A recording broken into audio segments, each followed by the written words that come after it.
دودھ نہیں دویا گیا، 3 سال کی ایگزیکٹ ایج، ہر چیز.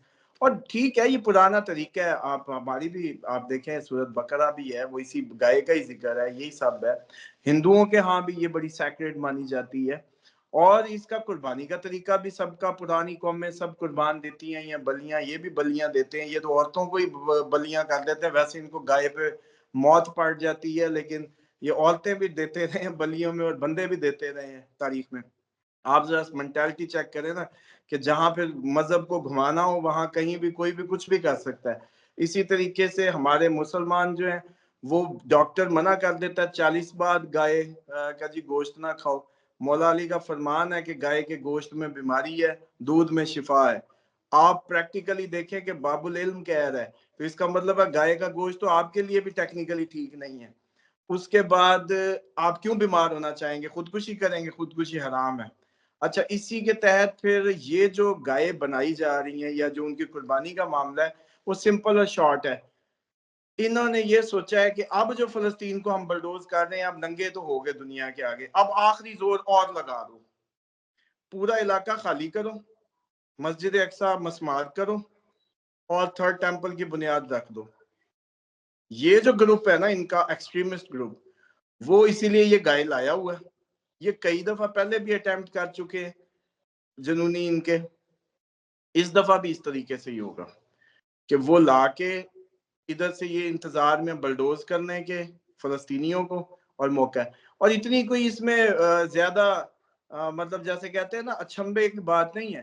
آپ لوگوں نے کیا کیا بابری مسجد کے معاملے میں؟ رام مندر بن گیا، سو واٹ؟ مسجد اقصی بھی مسمار ہو جائے گی، اس کی جگہ بھی کچھ بھی بن جائے. آپ لوگوں نے غلط انٹرپریٹیشنز کی. آپ لوگوں کا تو دین بھی فنڈڈ تھا. جب امریکن پیسہ گر جائے ادھر ڈالر گر جائیں تو یہ فتوے الجہاد الجہاد ضرب مومن بن جاتے ہیں. وہ جی حزب تحریر نکل آئی، فلانی نکل آئی، ادھر سے لشکر طیبہ، کیا کچھ نہیں ہوا اس سارے ملک نے دیکھا. اب اس ٹائم وہ جیسے کہتے ہیں کہ ہمارا تو دین بھی کافروں کے ہاتھ میں. اگر آج امریکہ ادھر پیسہ پھینک دے اور اس کا رخ ہو جائے اسرائیل ختم کرنے میں، پھر یہ مولویوں کے گلے پھاڑتے دیکھیے گا مسجدوں میں اور ہر طرف یہ شلواریں ٹنگی ہوں گی اور یہ جناب گلے پھاڑ پھاڑ کے الجہاد الجہاد ہو رہا ہوگا. تو ٹیکنیکلی اس میں جو بات ہے نا کہ یہ وہ تیاری پوری کر چکے ہیں. اور یہ جو آپ کا سورج گرہن ہے 8 اپریل کا، یہ اس بات کو ہوا دے دے گا اور یہ معاملہ اسرائیل کا اس لیول پہ چلا جائے گا. یہ اتنا ظلم کر دیں گے. میں بہت پہلے بھی ایک ویڈیو میں آپ کو بتا چکا ہوں کہ باقی ملک بھی کافی حد تک مجبور ہو جائیں گے ان کے ساتھ لڑنے میں. اور فلسطین یہ اسرائیل خود بھی کافی ویکنٹ ہو جائے گا. جیسے میں نے کہا آبادی، مین آبادی تو نکلے گی ان کی علاقہ چھوڑ کے. اور پھر یہ جنگ اتنی طویل اور اتنی ڈینس ہو جائے گی کہ اس کے بعد عرب کا خون بہنے والی مجھے لگتا ہے روایات کہیں سچی نہ ہو جائیں کہ 100 میں سے ایک رہ جائے گا، تو وہ ٹائم نہ بن جائے.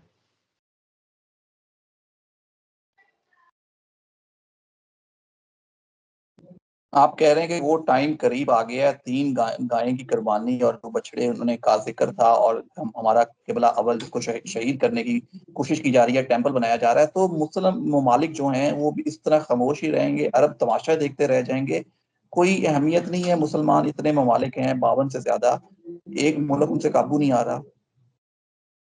دیکھیں مسلمان اگر ایگزسٹ کرتے نا تو یہ فلسطین تو اب ہونا ہی نہیں تھا، اس طرح کا میٹر ہی نہیں ہونا تھا. اسرائیل کا کیا کام تھا ادھر اگر مسلمان ایگزسٹ کرتے؟ پہلی.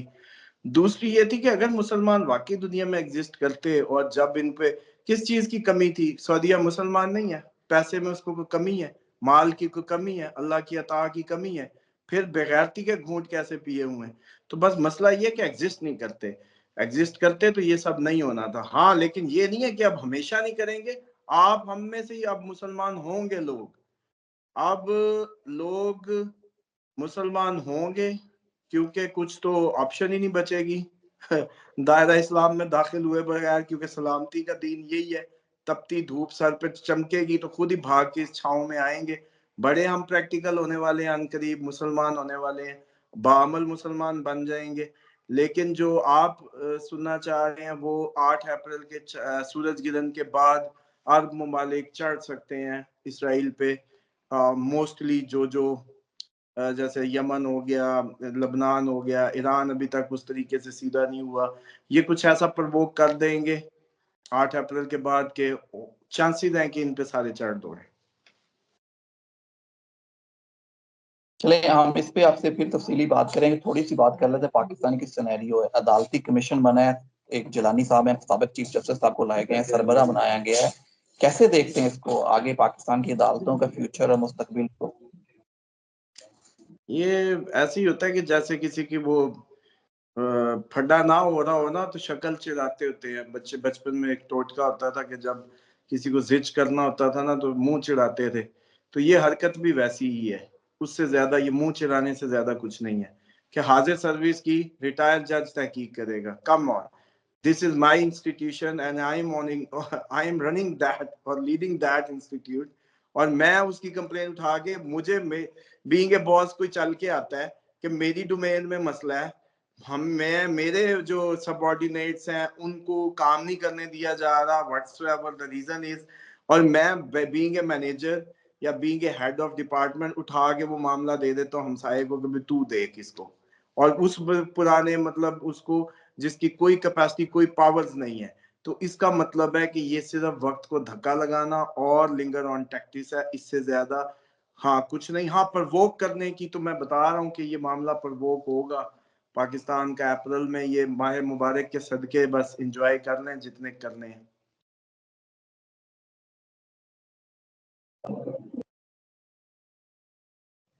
سمجھ بھائی جس طرح چیزیں خود کھل کے سامنے کھل کے آ رہی ہیں، جج بولنا شروع ہو گئے ہیں، سسٹم میں بہت سی چیزیں کھل کے سامنے آ رہی ہیں، مولانا فضل الرحمان صاحب احتجاج کی کال دے رہے ہیں، تو یہ سسٹم پھر کس طرح چل پائے گا آگے؟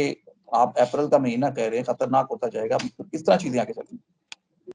کوئی نہیں جاری جو نہیں، اپریل میں میں نے آپ کو بتایا تھا کہ میکسیمم جو غلط سے غلط ہو سکتا ہے یا آپ زندگی میں دیکھنا چاہتے ہیں وہ دیکھ لیں گے، اب تک کافی کچھ دیکھ چکے ہیں ویسے، لیکن اب مزید ابھی بھی آپ لوگوں کی معلومات کا ذخیرہ جو ہے خالی ہے، اپریل میں جو کچھ دیکھیں گے وہ بھی آپ کے لیے نیا ہی ہوگا دنیا میں، تو بس اس کو دیکھیں، ابھی اتنی جلدی آنکھیں بند نہ کریں، اتنی جلدی کچھ ٹھیک نہیں ہونا۔ ہاں اپریل سے آن ورڈ پھر کافی امید ہے کہ چیزیں بہتری کی طرف جائیں گی۔ رمضان کا آخری عشرہ شروع ہو چکا ہے، اس کے بارے میں کوئی پیغام ہو تو ضرور شیئر کیجیے گا۔ دیکھیں سب سے پہلے تو اس طاق راتوں کی تاکید ہے، اسی میں قدریں طے ہوتی ہیں، پورے سال میں آپ اپنی قیمت لگواتے ہیں، ویلیو طے کرواتے ہیں، مقدر بناتے ہیں، تو اس کو مس نہ کریں خدا را۔ یہ چاند بھی ان کا آگے پیچھے ہی رہتا ہے، اس لیے بہتر ہے کہ جو شروع ہو آخری عشرہ پورا ہی کر لیں تو بہتر ہے، ورنہ کم از کم جیسے 19 سے شروع ہو اور طاق راتوں کے سمیت سارے دن ہی طاق سمجھ کے عبادات کر لیں۔ 10 دن ہے، پورا سال کی کمائی ہے، یہ ایسی ہے جیسے غریب آدمی گندم کی کٹائی کرتا ہے، سال تک کی اپنی گندم لے لیتا ہے، سیم ایز اٹ از آپ ان طاق راتوں میں آپ کے جو زندگی کے مسائل ہیں، جو پرابلمز ہیں، ایک دفعہ دل لگا کے گڑ گڑا کے اس مہینے مانگ کے تو دیکھیں، راتیں جاگ کے دیکھیں، اور اس میں ایک دعا ہے، دعائے جوشن کبیر، 1000 صفات کے ساتھ اللہ تعالیٰ کو پکارا جاتا ہے، گوگل کر لیں دستیاب ہوگی، اس کو ضرور پڑھیں اور اسی میں اپنے فیملی کی عافیت مانگیں اور اس کا سرور لیں کہ اللہ کو اس طرح سے پکاریں تو وہ کیسے خالی لوٹائے گا آپ کو۔ تو میں سمجھتا ہوں کہ اس ماہ مبارک جیسا مہینہ آپ کو دوبارہ شاید نہ ملے، مجھے جو آگے کے حالات لگتے ہیں، تو اسی کو کیش کرائیں، میکسیمم جو گناہ بخشوا لیں، پچھلوں کو جو بھیجنا بھیج لیں، اچھے روزے، اچھی افطاریاں جو کر سکتے ہیں اس کو بھرپور انداز سے کر لیں، کیونکہ اگلے ماہ رمضان تک دنیا اور معاملات جو ہے وہ اس طریقے سے نہیں ہوں گے جس طریقے سے آپ لوگ ابھی اس کی بے قدری کر رہے ہیں، اس کو بے قدری نہ کریں خدا را بس۔ اجازت، اللہ حافظ۔